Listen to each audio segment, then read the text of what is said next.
حمزہ علی باسی کی کتاب مائی ڈسکوری آف گاڈ کی رونمائی یو اے ای کی ریاست شارجہ میں کی گئی۔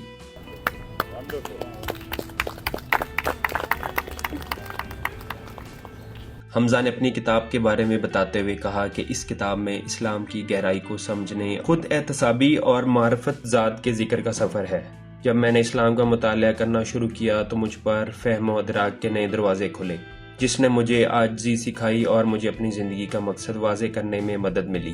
مطالعے سے مجھے یہ احساس ہوا کہ میں کس طرح اپنی ذات میں موجود خامیوں کو دور کر کے بہتری کی طرف آ سکتا ہوں۔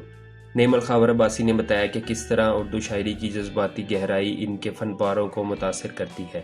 اپنی گفتگو میں انہوں نے سامعین کو شاعری اور مصوری کے درمیان موجود تعلق کو سمجھایا۔ حمزہ علی باسی سے پیار کرنے والوں نے ان کے ساتھ تصاویر بنائیں اور خوشی کا اظہار کیا۔ اللہ تعالیٰ کا بہت شکر گزار ہوں اور پھر ان تنظیموں کا بڑا شکر گزار ہوں۔ جہاں تک بات ہے گامدی صاحب کی اور باقی علماء کی، تو آپ صحیح کہہ رہے ہیں کہ اس میں کچھ ایسے ایریاز ہیں جہاں پہ گامدی صاحب کا روایتی علماء سے یا کافی علماء سے اختلاف ہے۔ تو میں نے اس کے اندر کتاب میں ایک کوشش کی ہے کہ میں دونوں سائڈوں کا نقطہ نظر بیان کروں کہ جو جن معاملوں میں اختلاف ہے اس میں روایتی علماء کیا کہتے ہیں اور اس میں گامدی صاحب کیا کہتے ہیں، اور گامدی صاحب مجھے کیوں لگتا ہے کہ ان چیزوں کے بارے میں ٹھیک کہتے ہیں۔ تو میں نے اپنی تئیں دونوں جو ہیں وہ اپنی سمجھ کے مطابق آرا رکھی ہیں اور اس میں سے پھر بتایا اپنا رجحان کیا ہے اور کیوں ایک عام آدمی کی حیثیت سے، ایک عام مسلمان کی حیثیت سے۔ لیکن بہت ساری آیتیں ہیں۔ چینج تو خیر ایک بہت لمبی آپ کہتے ہیں نا کہ آپ نے کہا کہ سمندر کو میں کوزے میں بند کر کے کیسے بتاؤں، چینج آنا، اس چینج کی ضرورت کیوں محسوس ہونا، وہ بہت لمبا سفر تھا۔ لیکن قرآن کی جہاں تک بات ہے اس میں بہت ساری آیتیں جو ہیں وہ آپ کہہ سکتے ہیں میری فیوریٹ ہیں۔ وہ آیتیں بہت فیوریٹ ہیں جس میں اللہ تعالیٰ نے ہمیں کہا کہ جی اپنے غصے کو کنٹرول کریں، کہ وہ آیتیں سب سے مشکل ہے فالو کرنا آج کل کی زندگی کے اندر۔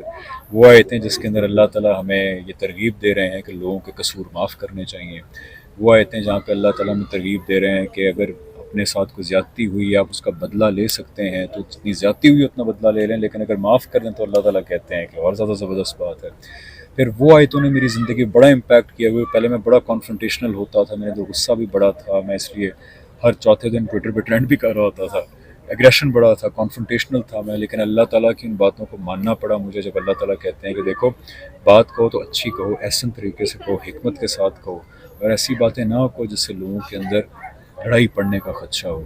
تو اللہ تعالیٰ کی اتنی گائیڈ لائنس ہیں قرآن کے اندر کہ جن کو اگر ہم فالو کریں، اکثر وہ فالو کرنا مشکل ہوتا ہے بیکاز ہماری فطرت کے خلاف، ہماری جو طبیعت ہے اس کے خلاف ہوتی ہیں، لیکن اگر ہم فالو کریں تو دنیا میں بڑے اچھے انسان ہم بن سکتے ہیں، ہمارے ارد گرد لوگ ہم سے زیادہ خوش ہو سکتے ہیں۔ میں تو بڑا فخر کرتی ہوں جی، اللہ کا شکر ہے، اینڈ آئی ہوپ کہ he can be guidance for the coming generations